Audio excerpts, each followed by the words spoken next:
भारतीय संविधान के रचयिता डॉक्टर बाबा साहब आम्बेडकर भारतीय इतिहास में एक ऐसा नाम है जो किसी परिचय का मोहताज नहीं है। वैसे तो भारत की कोख ने अनगिनत सपूत पैदा किए, पर आधुनिक युग में भारत को नई दिशा और दशा देने का काम युग पुरुष बाबा साहब आम्बेडकर जी ने किया।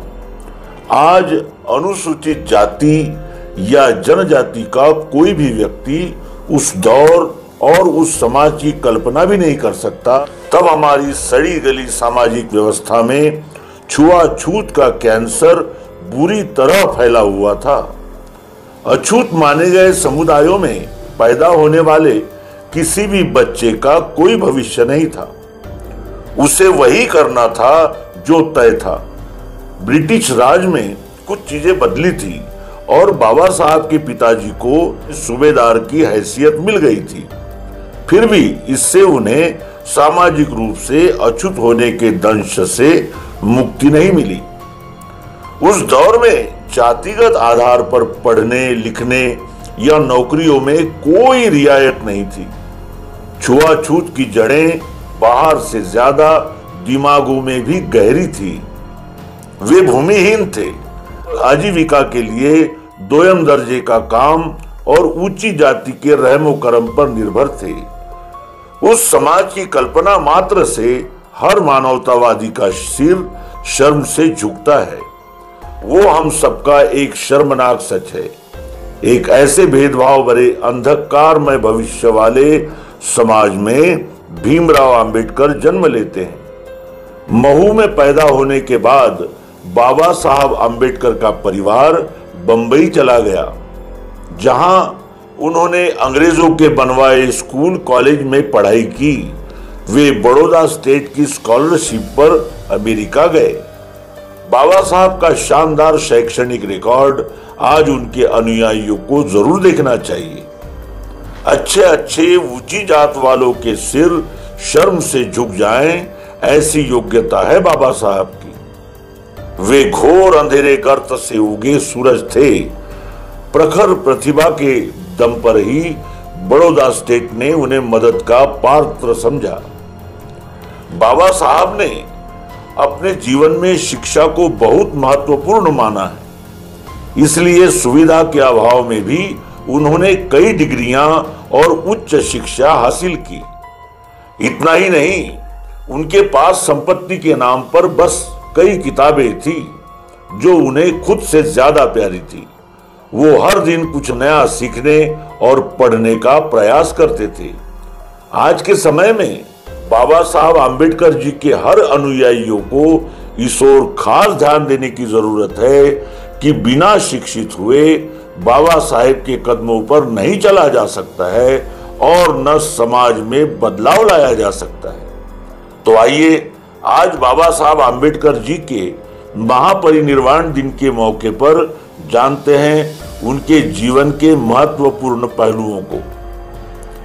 बाबा साहब आम्बेडकर जी ने शोषित और अशिक्षित लोगों को जगाने के लिए मूक नायक, बहिष्कृत भारत, समता, जनता और प्रबुद्ध भारत नामक 5 साप्ताहिक एवं पाक्षिक पत्र पत्रिकाओं का संपादन किया।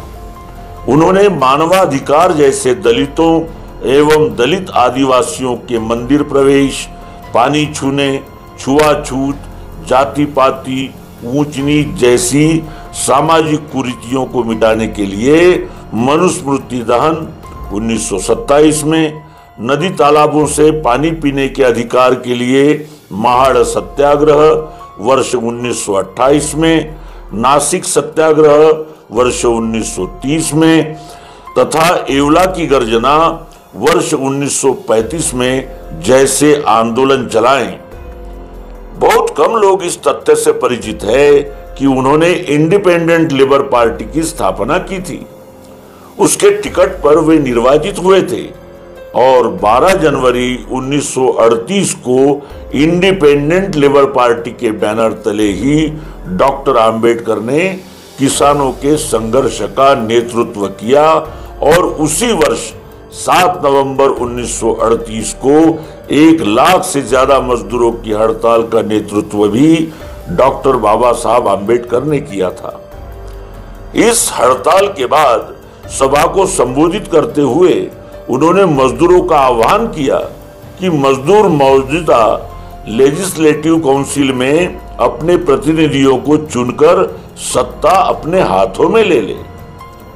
सन 1945 में उन्होंने अपनी पीपल्स एजुकेशन सोसाइटी के जरिए मुंबई में सिद्धार्थ महाविद्यालय तथा औरंगाबाद में मिलिंद महाविद्यालय की स्थापना की। 14 दिसंबर 1956 को हिंदू अछूत मिलन बिल पास हुआ। ये बिल बाबा साहेब आम्बेडकर के परिनिर्वाण के बाद पास हुआ था, लेकिन इसको वो अपने सामने पास होते देखना चाहते थे। उनके दूसरे शोध ग्रंथ ब्रिटिश भारत में प्रांतीय वित्त का विकास के आधार पर देश में वित्त आयोग की स्थापना हुई। रिजर्व बैंक ऑफ इंडिया की स्थापना भी बाबा साहब जी के ग्रंथ प्रॉब्लम ऑफ रूपी के आधार पर हुई थी। सन 1945 में उन्होंने महानदी का प्रबंधन की बहुउद्देशीय उपयुक्तता को परखकर देश के लिए जल नीति तथा औद्योगिकीकरण की बहुउद्देशीय आर्थिक नीतियां जैसे नदी एवं नालों को जोड़ना, हीराकुंड बांध, दामोदर घाटी बांध, सोन नदी घाटी परियोजना, राष्ट्रीय जलमार्ग, केंद्रीय जल एवं विद्युत प्राधिकरण बनाने के मार्ग प्रशस्त किए। बाबा साहब देश के आजाद होने के बाद पहले कानून मंत्री भी बने और उन्होंने बतौर कानून मंत्री कई महत्वपूर्ण कार्य भी किए थे। भारत के संविधान के निर्माण की जिम्मेदारी अंबेडकर जी को दी गई थी, जहां उन्होंने हर जाति विशेष वर्ग को देखते हुए संविधान का निर्माण किया। 26 नवंबर 1949 को तत्कालीन राष्ट्रपति डॉक्टर राजेंद्र प्रसाद को सौंपकर देश के समस्त नागरिकों को राष्ट्रीय एकता, अखंडता और व्यक्ति की गरिमा की जीवन पद्धति से भारतीय संस्कृति को अभिभूत किया। भारतीय संविधान को 2 वर्ष 11 महीने और 18 दिन के कठिन परिश्रम से तैयार किया गया। भारत के संविधान के निर्माण में महत्वपूर्ण भूमिका निभाई, इसलिए उन्हें संविधान का निर्माता कहा जाता है। संविधान को 26 जनवरी 1950 को लागू किया गया था।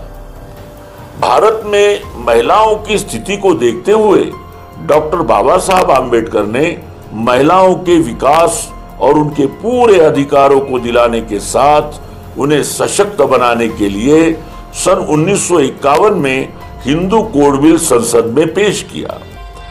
इस बिल के साथ कुछ बुनियादी चीजें स्थापित करनी थी और उसके उल्लंघन को एक दंडनीय अपराध बनाना था।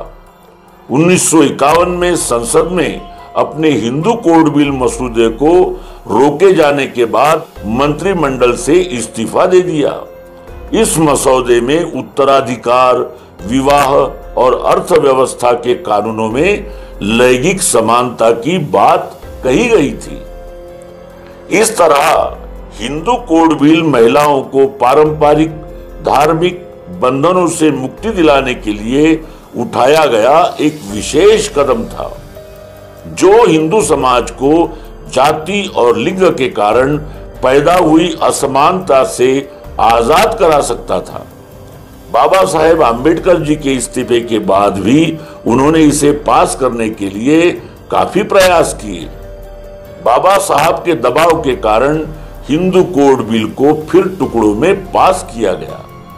14 अक्टूबर 1956 को नागपुर की दीक्षा भूमि अपने लाखों अनुयायियों के साथ मैत्री, करुणा, समानता पर आधारित बौद्ध धर्म को अपना लिया था, जो इतिहास में आज तक खुद की इच्छा से किया गया सबसे बड़ा धर्म परिवर्तन माना जाता है। 6 दिसंबर 1956 को इस दुनिया को अलविदा कह गए, लेकिन बाबा साहेब अपने विचारों के जरिए आज भी लोगों के दिलों में जिंदा है। कई साल पहले उन्होंने समाज में भेदभाव मुक्त भारत की जो अलख जगाई थी, वो आज भी समाज में चल रही है। बाबा साहब अंबेडकर एक दूरगामी सोच रखते थे और उसी के हिसाब से अपने कार्य और योजनाएं बनाते थे। उन्होंने उस समय जिन जिन कार्य और योजनाओं की बात की थी, उसका नतीजा कई सालों बाद देखने को मिला। दुख इस बात का है कि आज के समय में बाबा साहब अंबेडकर जी के नाम पर कई लोग राजनीति करते नजर आते हैं। ऐसे में जरूरी हो जाता है कि इन पर राजनीति और दिखावा करने के अलावा बाबा साहब की असल सोच, योगदान, जीवन संघर्ष को लोगों तक पहुंचाया जाए। बाबा साहब अंबेडकर की मूर्ति, योजना, पार्क, लाइब्रेरी, कार्यक्रम, इन सब चीजों को करने के अलावा विद्यालयों की लाइब्रेरी में बाबा साहब अंबेडकर की किताबों को उपलब्ध कराया जाए। आज भी कई लाइब्रेरी विश्वविद्यालय में बाबा साहब अंबेडकर की किताबों के संग्रह की कमी है और परिणाम स्वरूप बिना जाने पढ़े उन्हें सिर्फ एक जाति विशेष का नेता मान लिया जाता है। बाबा साहब अंबेडकर को भारत रत्न कोलंबिया यूनिवर्सिटी की ओर से the greatest man the world कहा गया। वहीं ऑक्सफोर्ड यूनिवर्सिटी से द यूनिवर्स मेकर कहा गया।